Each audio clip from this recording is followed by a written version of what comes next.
Coffee Cuties, we are back with another banger. So today we are going to dive deep into the topic of hair dysmorphia. So let's just get right into it. So on this channel, we have been exploring all different type of topics surrounding 4C hair.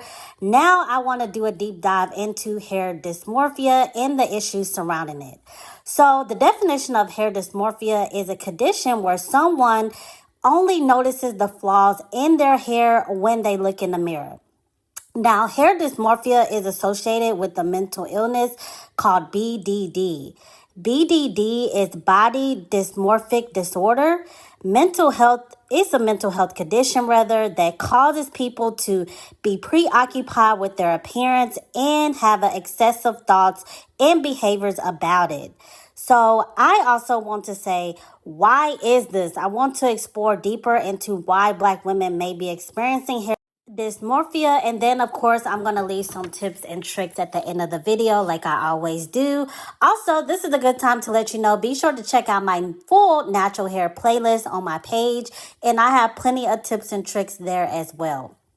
But to explore deeper as to why, first, of course, unfortunately, we know European colonization happened and that caused a European colonized mindset.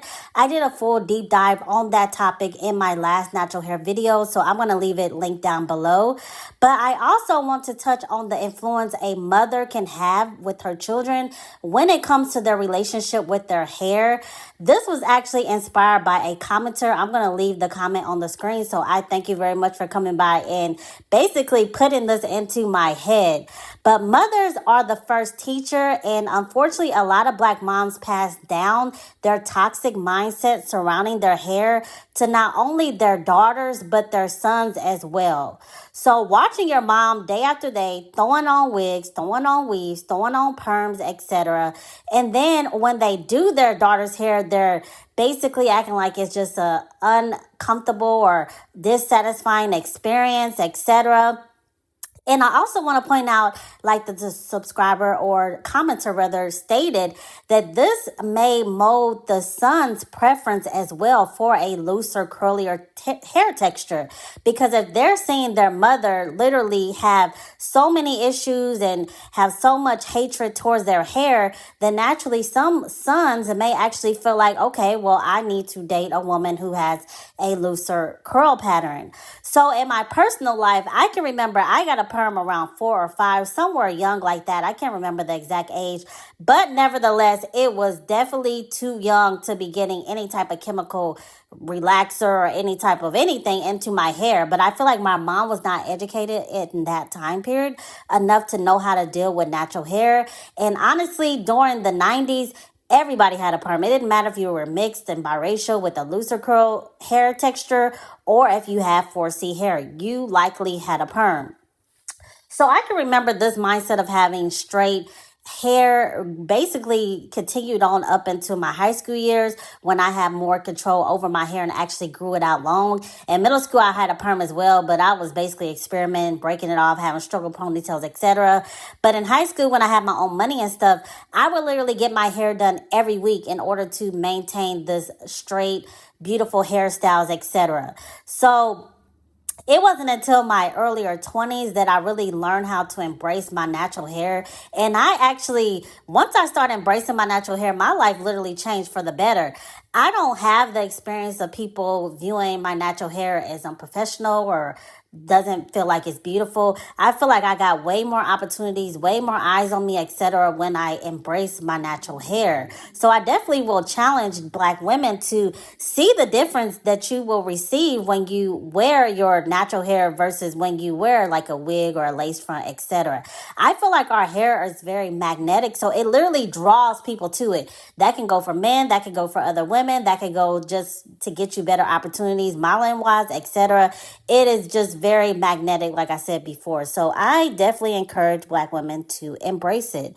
But next, we're going to get into how this is called hair dysmorphia and how we see it today. So, if you look into the mirror day in and day out and you literally hate what you see in the mirror, that is a sign, unfortunately, of a mental health issue.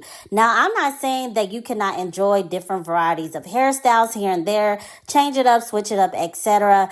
But if you never embrace your natural hair and embrace yourself in your natural state, that is a different story. And I also just want to touch on the process of getting wigs, weaves, lace fronts, etc. For one, wigs, weave, and lace fronts, if you want a good one, is very expensive and the process is super long. So you literally have to, if you do it yourself or go to somebody's salon, literally braid your real hair down, put a ball cap over the head, over your whole face to your chin, cut the eyes out, cut it to your forehead. I have videos going throughout the screen on silent. Then you have to paint makeup around the edges and paint makeup on your scalp to make it blend in with your real hair color. Then you have to basically, I don't know, you have to, in the process of putting that glue all over your edges, you literally ripping out your edges.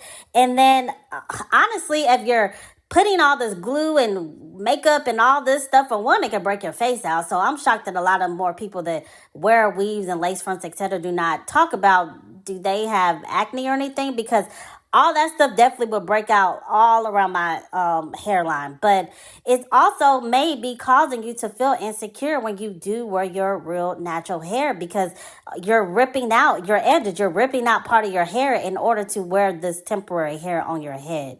And by wearing hair, I also want to touch again, that does not match your own hair texture, you are literally uplifting someone else's phenotype. So if you wonder why media, etc., is pushing phenotypes that don't look like us, why are we not taking control of the narrative and pushing our own phenotype and putting it on a pedestal? So if you want to wear weaves, wigs, extensions, etc., I will challenge Black women to wear weaves, wigs, etc. that match our own hair texture. They are definitely way more varieties, beautiful extensions, weaves, etc. that have the 4C hair texture. So I also feel like in today's society, there is just this weird obsession with the bad bee aesthetic.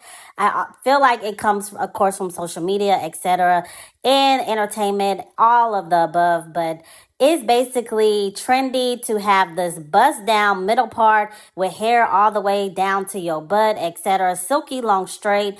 And our hair is not meant to do that naturally. Our hair literally stands up with it, basically adapts. It's part of our protection from all the elements. It was part of our survival, literally. So our hair stands up with the sun, and we should be proud. It's literally like a crown, our natural hair in our natural state. So that also can contribute to why it is so magnetic. But I also, since we're on the topic of wigs, weaves, etc., I briefly want to touch on this hard wig, soft life theory that is all over TikTok. I have a video playing on mute in the background as well. But basically, Black women are promoting that they're promoting the ideal that in order to date white men, I guess, or just wealthy men in general that will provide for you and you can live like some type of soft life, you must wear these unglam, nappy looking wigs and weaves, etc. Majority of the people, of course, seem like they are understanding that it's just a joke or whatever. But some people feel like there are some undertones of systematic racism and a slave mentality surrounding it. In my personal opinion, I just feel like it's another way to humiliate and poke fun at Black women. Like, why are y'all pushing this raggedy looking image on us and basically telling us that in order to live a soft life we must look like this? I also feel like it is just another agenda, another sign of race bait, rage bait, and false propaganda in order to push Black women away from embracing their natural hair. But in conclusion, Black women, we are the most beautiful with minimum effort. That is no type of debate about it. We don't need all the extra stuff in order to be beautiful. Black women are free to express, of course, their beauty however they seem fit. But on this channel, I just like to give an alternative option that Black women can consider.